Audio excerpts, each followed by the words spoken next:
வணக்கம். நம்மில் பலருக்கு தங்கம்னா அது வெறும் ஒரு மெட்டல் இல்ல. அது ஒரு இமோஷன், ஒரு செக்யூரிட்டி. ஆனா தங்கத்தோட விலை ஏன் ஏறுதுன்னு நீங்க என்னைக்காவது யோசிச்சு பார்த்திருக்கீங்களா? நாம வாங்குறதால தான் விலை ஏறுதா, இல்ல இதுக்கு பின்னாடி வேற ஏதாச்சும் பெரிய காரணங்கள் இருக்கா? வாங்க, இன்னைக்கு இத பத்தி தான் நாம விளக்கமா பார்க்க போறோம். நம்ம எல்லார் மனசுலயும் இருக்கிற ஒரு பொதுவான கேள்வி இதுதான். நாங்க எங்க பிள்ளைங்களோட கல்யாணத்துக்காக நகை வாங்குறோம். அதனால தான் தங்கத்தோட விலை உயருது, அப்படிதானே? இதை நாம நம்பிட்டு இருக்கிற ஒரு விஷயம். ஆனா உண்மை இதை விட ரொம்பவே சிக்கலானது, அதே சமயம் ஆச்சரியமானதும் கூட. சரி, நாம படிப்படியா இத பத்தி புரிஞ்சுக்கலாம். முதல்ல தங்கம் சம்பந்தப்பட்ட ஒரு கட்டுக்கதைய உடைப்போம். அப்புறம் நம்ம நாட்டு பணத்தோட மதிப்புக்கும் தங்கத்துக்கும் என்ன சம்பந்தம்னு பாப்போம். அதுக்கடுத்து உலக நாடுகள் எப்படி தங்கத்தோட விலையில விளையாடுறாங்கன்னு புரிஞ்சுக்குவோம். வட்டி விகிதங்களோட பங்கு என்னன்னு பார்த்துட்டு கடைசியா ஒரு முதலீட்டாளரா நீங்க என்ன செய்யணும்னு பாப்போம்.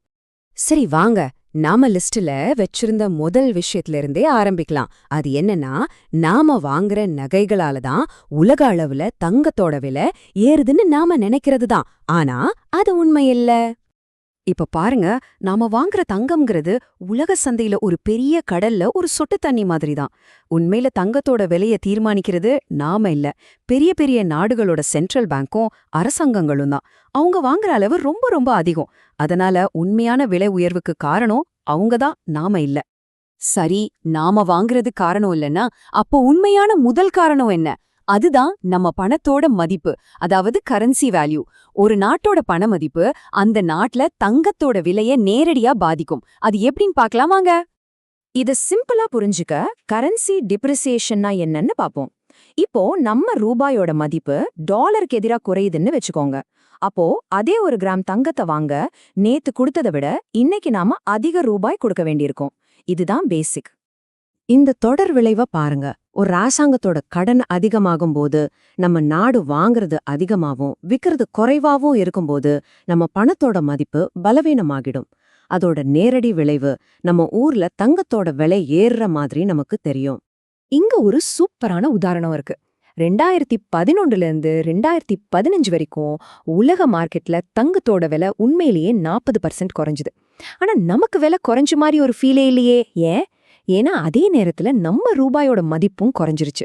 அதனால உலக விலை குறைஞ்சும் நம்ம ஊர்ல எந்த பெரிய மாற்றமும் தெரியல. இதுதான் நம்ம பண மதிப்போட தாக்கம். இப்போ நம்ம நாட்டு பொருளாதாரத்துல இருந்து கொஞ்சம் வெளியே வந்து உலக அளவுல என்ன நடக்குதுன்னு பாப்போம். இங்கதான் தங்கத்தோட விலைய தீர்மானிக்கிற உண்மையான பவர் கேம் நடக்குது. இந்த ஆட்டத்தோட நடுவுல இருக்கிறது அமெரிக்கா டாலர் தான். இந்த உதாரணத்தை பாருங்க. உலக வர்த்தகங்கிற பெரிய மால்ல நீங்க எது வாங்கணும்னாலும் விற்கணும்னாலும் உங்களுக்கு அமெரிக்கா டாலருங்கிற கேம் டோக்கன் வேணும். எல்லா நாடுகளும் தங்களுக்குள்ள வியாபாரம் பண்ணிக்கிறதுக்கு டாலரை தான் வச்சிருந்தாங்க. இதுதான் உலக அளவுல டாலரோட பவர். ஆனா கொஞ்ச காலமா இதுல ஒரு பெரிய மாற்றம் நடந்திருக்கு.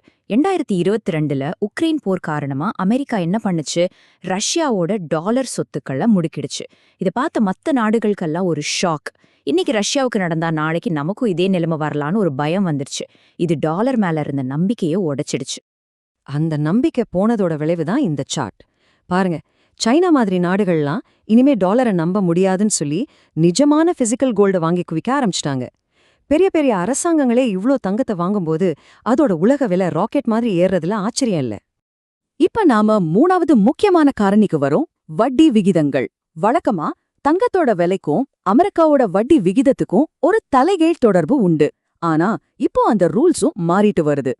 இந்த பழைய ரூல் ரொம்ப சிம்பிள். அமெரிக்கா அவங்க பாண்ட்ஸுக்கு அதிக வட்டி கொடுத்தா முதலீட்டாளர்கள் தங்கத்துல இருக்கிற பணத்தை எடுத்து வட்டி வர்ற அந்த பாண்ட்ஸ்ல போடுவாங்க. அப்போ தங்கத்தோட விலை குறையும். வட்டி குறைஞ்சா பாண்ட்ஸை விட்டுட்டு பாதுகாப்புக்காக தங்கத்தை வாங்குவாங்க. அப்போ விலை ஏறும். இதுதான் இவ்ளோ நாளா நடந்துகிட்டு இருந்தது. ஆனா இங்கேதான் ஒரு குழப்பம் வருது. இப்போ அமெரிக்கால வட்டி விகிதங்கள் ரொம்ப அதிகமா தான் இருக்கு. பழைய ரூல் படி பார்த்தா தங்கத்தோட விலை குறைஞ்சிருக்கணும். ஆனா அது பாட்டுக்கு ஏறிட்டே போகுதே, ஏன்? இதுக்கு பதில் என்னன்னா, இப்போ வட்டி விகிதங்களை விட ஒரு பெரிய சக்தி வேலை செய்யுது. அதுதான் உலக அரசியல். அதாவது டாலர் மேல ஏற்பட்ட அவநம்பிக்கை. எங்க பணத்தையும் முடக்கிட்டா என்ன பண்றதுங்கிற பயத்துல பல நாடுகள் வட்டி கிடைக்குதுன்னு பார்க்காம தங்கத்தை ஒரு பாதுகாப்புக்காக வாங்குறாங்க. இந்த பயம்தான் பழைய பொருளாதார விதிகளை எல்லாம் உடைக்குது. சரி, இவ்ளோ உலக அரசியல் பேசிட்டோம். இதனால தனிப்பட்ட முறையில உங்களுக்கு என்ன லாபம்? இந்த புது புரிதலோட நாம தங்கத்தை எப்படி பார்க்கணும்? இங்க சில முக்கியமான டிப்ஸ் இருக்கு. தங்கத்துல முதலீடு பண்ணும்போது விலை ஏறுதுன்னு சொல்லி கையில இருக்கிற எல்லா பணத்தையும் ஒரே நேரத்துல போடாதீங்க. அதுக்கு பதிலா மாசம் மாசம் ஒரு சின்ன தொகையை தொடர்ந்து முதலீடு பண்ணுங்க. அதே நேரத்துல பங்குச்சந்தை, மியூச்சுவல் ஃபண்ட்ஸ் மாதிரி வேற முதலீட்டு வழிகளை பத்தியும் கத்துக்கோங்க. கடைசியா இந்த முழு விளக்கத்தோட மிக முக்கியமான கருத்து இதுதான். நல்லா ஞாபகம் வச்சுக்கோங்க, தங்கம் உங்களை ஒரு கோடீஸ்வரர் ஆக்காது. ஆனா நீங்க கஷ்டப்பட்டு சம்பாதிச்ச பணத்தோட மதிப்ப பணவீக்க மாதிரி பிரச்சனைகள்ல இருந்து காப்பாத்துற ஒரு பாதுகாப்பு கவசமா அது இருக்கும்.